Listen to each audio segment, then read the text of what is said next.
Yeah, so for now, I'm going to read to you this book that I recently have or purchased. This is Declutter Your Mind, Stop or How to Stop Worrying, Relieve Anxiety, and Eliminate Negative Thinking by S.J. Scott and Barry Davenport. So let's try to read this one. Yeah, I think this is a very interesting book because this is something that we can all relate, right? So, how thoughts determine our outcomes? Very little is needed to make a happy life. It's all within yourself, in your way of thinking. Ever feel overwhelmed by your thoughts?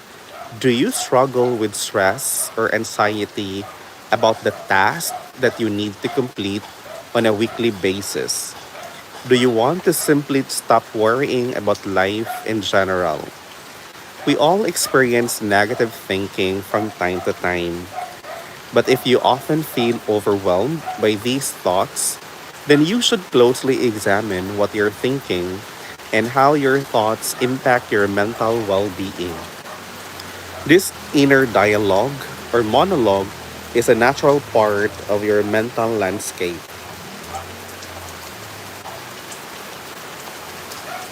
It's there all the time, night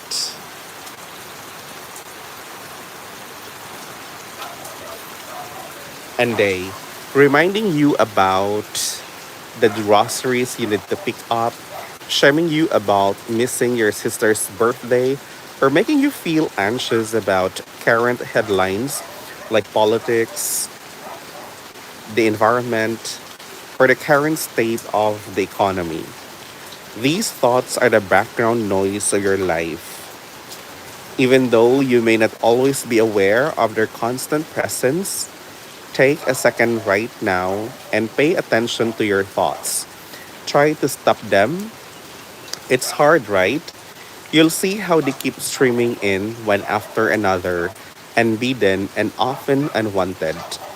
Some of your thoughts are random and useless. My arm itches.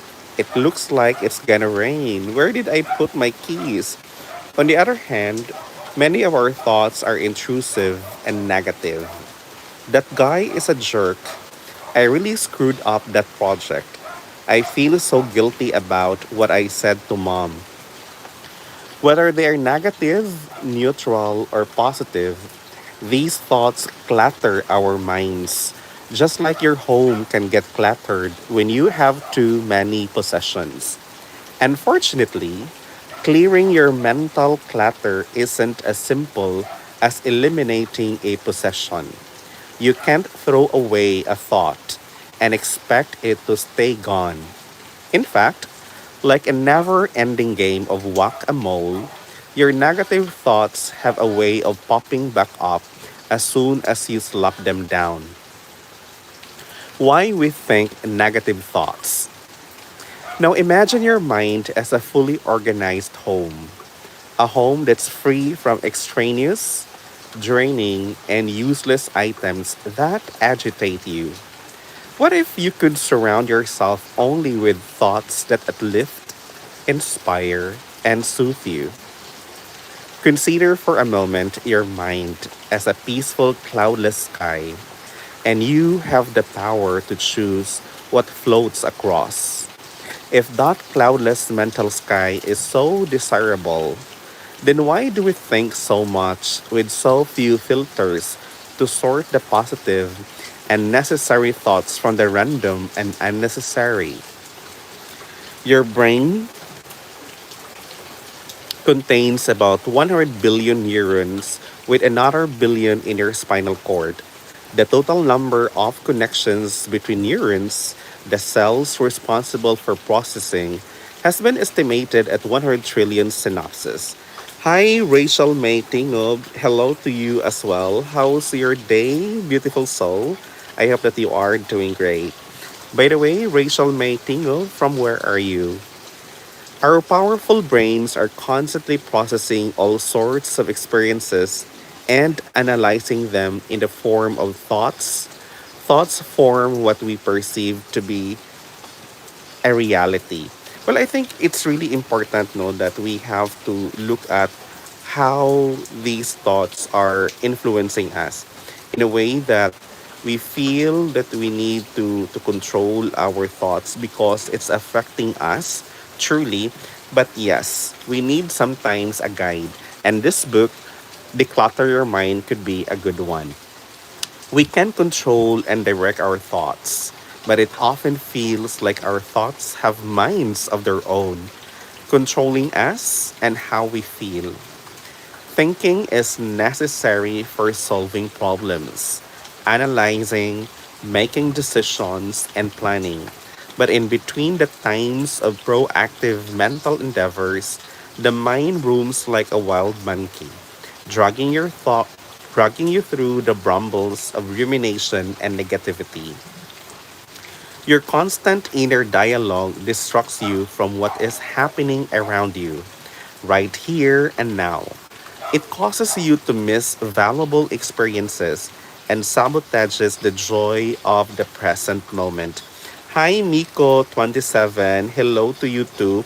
Miko and Rachel Maytingub, please do not sabotage the joy of the present moment in order for you not to miss valuable experiences just because you have negative thoughts in mind as of the moment. Absurdly, we assume we need to think more or harder in order to figure out why we aren't as happy or fulfilled as we wish we could be.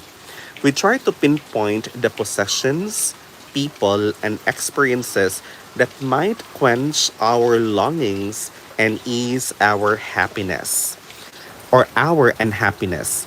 The more we ponder our despair, the more despondent we become. Our thoughts make us restless, empty, and agitated as we project into the future or look to the past for answers. In fact, nearly every negative thought you have relates to the past or future. It's common to find yourself trapped in a looping cycle of regretful thinking or worry thoughts, and even while feeling desperate to escape the never ending tape playing in your mind. Not only do you struggle with your thoughts, but you also struggle with your inability to be free of them. The longer the negative thoughts continue to loop, the worse you feel. It's almost as if there were two of you, the thinker and the judge. The person thinking the thoughts and the person aware that you are thinking them and judging how bad they are. This thinking, judging dynamic infects us with painful emotions. The more fearful, guilt ridden, regretful thoughts we have, the more stressed, anxious, depressed, and angry we feel. Sometimes our thoughts paralyze us with bad feelings. It's those feelings that rob us of inner peace and contentment. Although our thoughts are the culprit responsible for so much distress, we assume there's not much to be done about it. You can't stop your mind from thinking, right? You can't shut off your brain at will or rid yourself of the mental chatter and associated feelings that prevent you from enjoying life fully. Occasionally, we have unexpected moments of mental peace and quiet.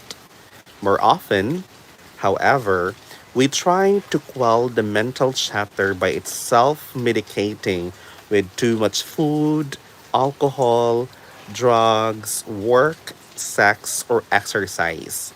But these are temporary solutions to muffle the noise and ease the pain. Soon enough, our thoughts are back at it again, and the cycle continues. Are we destined to be victim of our monkey minds at all times?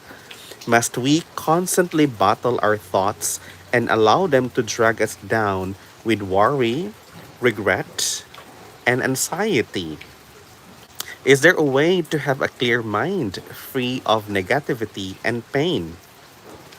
You may not be able to keep your mental house free from clutter all the time, but you can impact your thoughts enough to improve your quality of life and overall happiness in a profound way.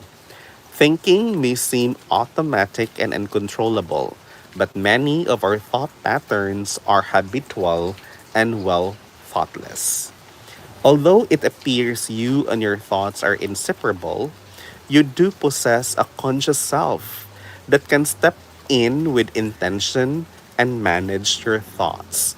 You have far more control of your thoughts than you think. When you learn how to control your mind, you open a door to the vastness of creativity, inspiration, and brilliance that is just behind the clutter of those untamed thoughts. Through various mindfulness practices and practical habits, you can disempower your thoughts and have more space in your mind to enjoy inner peace and happiness. You'll have the clarity to prioritize what's most important in your life, what no longer serves your goals, and how you want to live on a daily basis. Introducing Declutter Your Mind. The goal of this book is simple. We will teach you the habits, actions, and mindsets you can use to clean up the mental clutter that might be holding you back from being more focused and mindful. Instead of just telling you to do something, we show you how practical science-backed actions can create real